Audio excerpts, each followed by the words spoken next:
With Fergus Go, you can now take payments on site using Tap to Pay. No extra hardware required.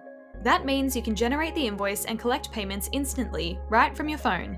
It's simple, secure, and saves time for both you and your customers while improving your cash flow. Note: to use this feature, Fergus Pay must be set up on your account. If you haven't done this yet, check out our help guide for step-by-step setup instructions. To begin, open the Fergus Go app and go to the relevant job.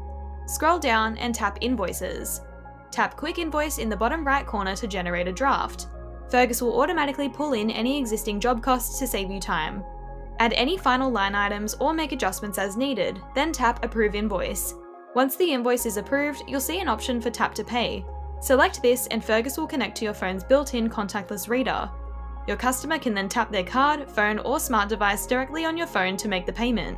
And that's it. It's fast, seamless, and secure, so you can get paid on the spot and keep your jobs running smoothly. Try Tap to Pay in Fergus Go and start getting paid faster.